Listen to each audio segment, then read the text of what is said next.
Okay, so Unit 5, Module 28, meat production and methods and impacts of overfishing.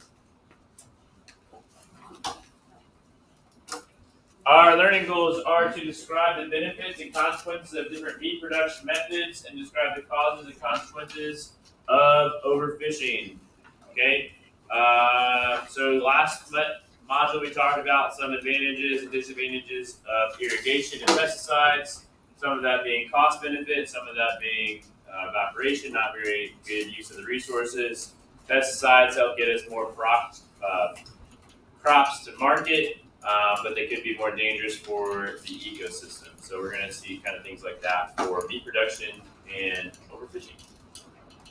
Okay, so agriculture in the United States and developed nations trends towards higher demand for meat, and then meat production is less efficient than crop production due to higher demands of water and land space to grow to feed the meat. So looking at this graphic on the right, you can see that like cotton, rice, root vegetables, tofu, apples, all those things that are at least 1,000 calories. So that way they can measure on pound for pound or calorie for calorie. Take up a lot less land to make that than your animals. So your pig meat, even cheese is more than apples, which is a little sad. Okay, lamb, mutton, beef, which seems to be in most of our diets.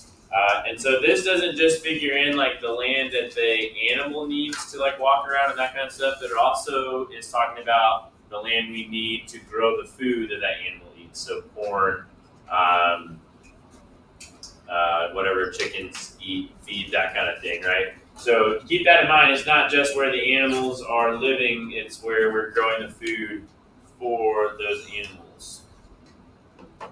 You guys looked at that more whenever you did the how much land does it take to feed a vegetarian diet versus a meat diet. Okay, so the high demand for meat and highly mechanized methods of farming have led to over 167 million cows, pigs, and lambs being slaughtered since 2020. I think that number is actually kind of low. If I were to have to guess, I would have said it's probably at least in the billions. But billions of chickens, turkeys, and ducks are also slaughtered. Okay, those are poultry, so maybe we'll have those a little bit more often because chicken is really cheap. Okay, these numbers lead to concentrated animal feeding operations, or CAFOs, which is what you'll see it in your book in other materials. These are large indoor and outdoor structures that create maximum occupancy of the animals for maximum output of meat.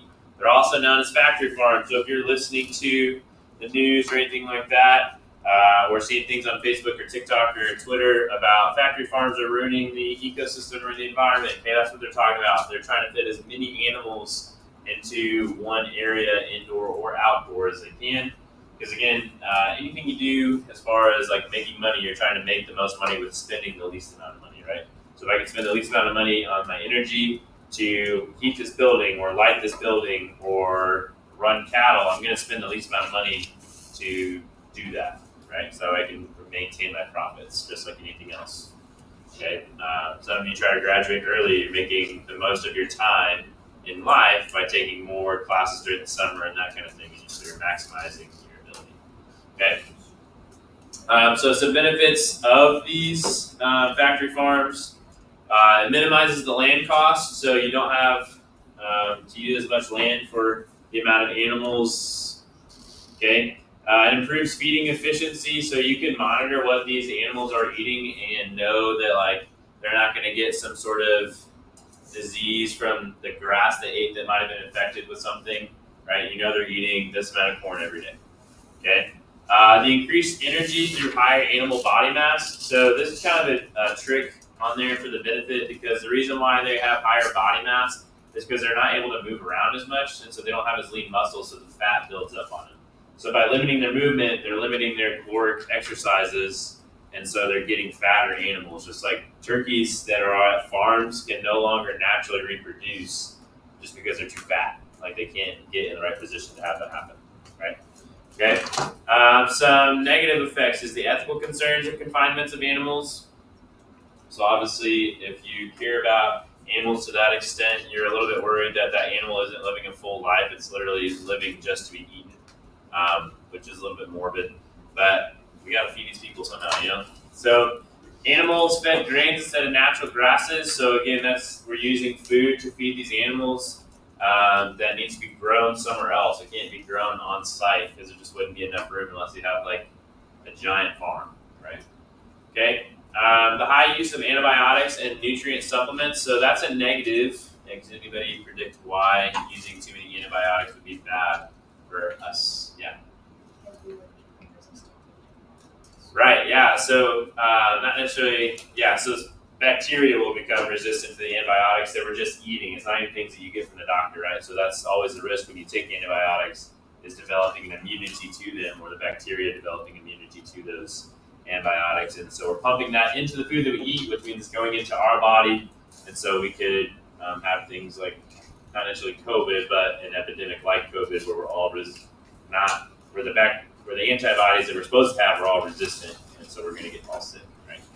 Okay, and then hormone treatments provide to increase body mass. So there's a lot of studies out there that say there's a correlation between, and this is what you hear on the news of like the GMOs and things like that they're injecting to the animals are making its way to the human bodies, and that's why kids are going through puberty at younger stages, and they think there might be a tie to cancer to that because your hormones are out of balance, and so your body can't regulate itself.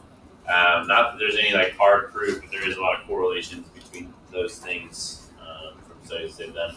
And then finally, manure lagoons. Okay, and a manure lagoon is a huge man-made pond with a rubber liner. All the animal waste from these factory farms gets sent there, and the issues include that they could leak into the groundwater, and so it's literally just like liquid sludge, poop and waste, and so you don't really want that leaching into your ground because it can contaminate it and have diseases and things like that that are not good, or they might leach into runoff, right, or our watersheds and go travel down. And again, if you're using antibiotics to do that, you're creating a whole other problem with germs, right? That's going to go down to who knows where and make these fish mutants, right? And then the other thing that factory farms get a bad rep for is the methane, and so a lot of them say it's because cows are farting and that kind of stuff. It's more actually that there's a higher concentration of gases in these manure lagoons because they're breaking down. And so if you know anything about the nitrogen cycle, which hopefully you do, you know that it starts with ammonia usually, and ammonia is a really toxic chemical to most living organisms, and then that's contributing to respiration and things like that, which is putting more CO2 in the air from a local standpoint. So it's all concentrated. Right? Okay. So there are other concerns about high meat diet is the diversion of corn and soy crops to feed livestock instead of people. So you guys did that activity, like I said. What does it take to grow the food? And so if we all just lived on a vegetarian diet, the earth would have more than enough room to support all of our food needs for a bigger population, right? That was kind of the whole point of that activity. But instead, we're using it to feed our meat, which is actually giving us less energy as a population. So that's kind of interesting. Much more caloric energy is available at lower trophic levels, but only 10 to 15% of its energy is available from cattle. Okay, so again, if you study trophic levels in biology or the first part of this class, you know that as you go up the trophic level, you only maintain about 10% energy, right? So again, we're eating up higher, so we're getting less energy for our population. Not all meat comes from these big factory farms. There are two other methods that your book talks about. So free-range grazing, that's when we talked about the use of public lands, and so you're allowing animals to graze outdoors on grass for most of their life cycle. So here in Missouri, that's usually more what you're going to see when you're traveling across the state is these big, wide open fields where cows are allowed to eat the grass and things like that. And that's comes with a lot of added benefits as far as like you don't have as much waste culminating in one spot, right? So it's being absorbed at different spots in the ground, and that's producing more fertility for that soil instead of just a giant ammonia dump, right? A lot of people see that this is more ethical because that cow is getting to live its whole life like it would in the wild, I guess. Not really sure if cows exist wildly anymore or ever, right? And so again, that's kind of what you're used to seeing probably most in Missouri or in the Midwest is that free range grazing. It's supposed to be more environmental friendly. Yeah. With the diversion of corn and soy crops Mhm. for them, can't that increase like E. coli and stuff like that when they're not eating just plain grass? I'm not sure. That's a good question. Maybe. Yeah, I'm not sure. There is a tie between like E. coli and like salad keeps getting popped for it, right? And so that those are two related things. Yeah, so that's good. And then finally, nomadic grazing. So that's the feeding of herds of animals by moving them seasonally, productive feeding grounds over long distances. So when you think of like old west cowboy movies, okay, that's typically what they were doing is they were running the cattle. So your cowboys, which were typically people of color, not actually white guys, were taking cattle. They were paid to take cattle from one area and then move it seasonally to maybe another area that was going through growth, just like our niche partitioning, what we're talking about, to feed on the lands there. That way they're not overgrazing it. Okay. So if you do it correctly, those are some benefits to that. However, if you don't do it correctly, some things that could happen is overgrazing, and so that is when they are just stripping the land of everything. Okay, because cows and horses like to bite really low on the ground, and so they'll rip it up. And so when you drive past things that are just dirt fields or mud fields, like that's probably what happened, right? Is it's been overgrazed. The transformation of this arable, productive, and low precipitation land to desert or unproductive land due to climate change or destruction of land also is overgrazing or logging is known as desertification. So as you can probably guess, that's when fertile land becomes a desert just because it's not taken care of or it's overused. Right? There's nothing too crazy there.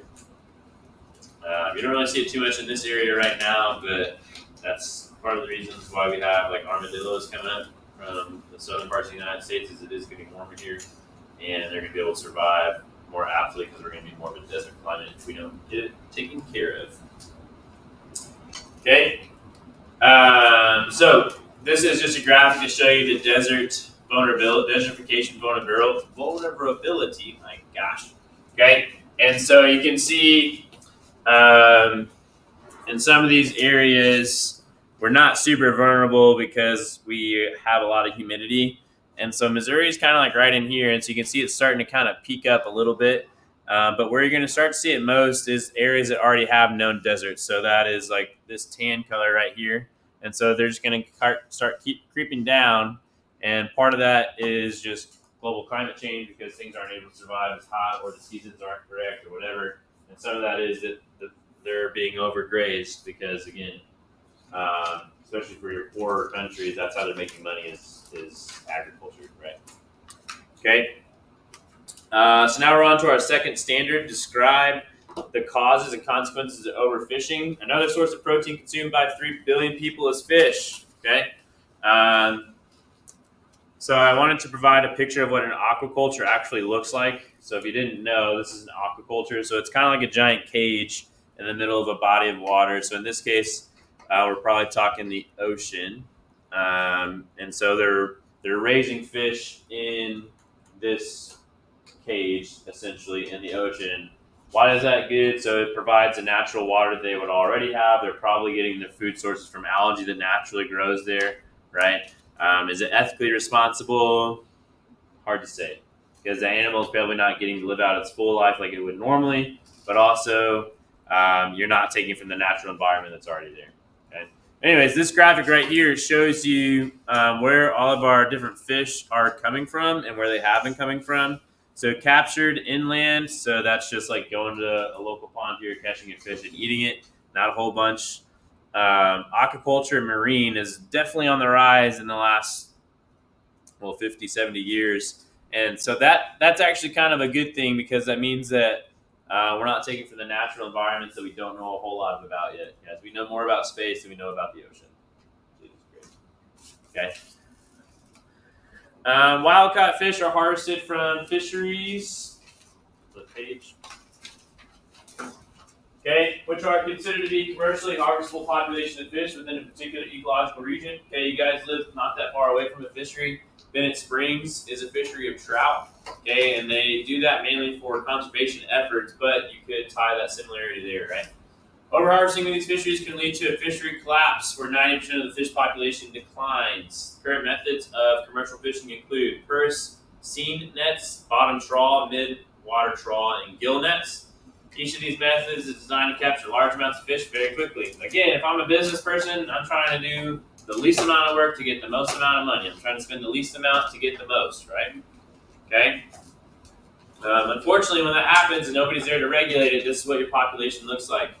So this is the biomass. Okay, so sometimes we measure the mass of living tissue of an area as opposed to population count, just because it's a little bit more telling, right? Because if I have a lot of big fish and not a lot of little fish, my population's low, but my biomass or health might be better, right?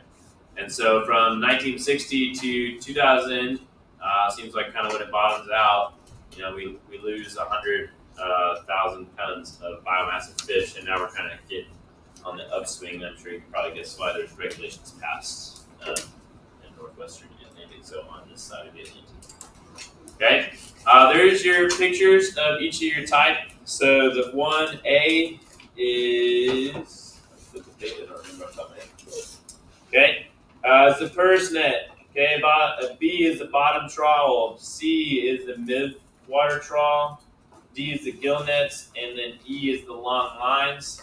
Don't worry too much about taking that. That's what your presentations are going to be over on Monday. Okay, so we're going to flip to the next. Okay, so after, an effective attempting to catch as much fish as possible leads to unintentional catch of non-targeted species or a bycatch.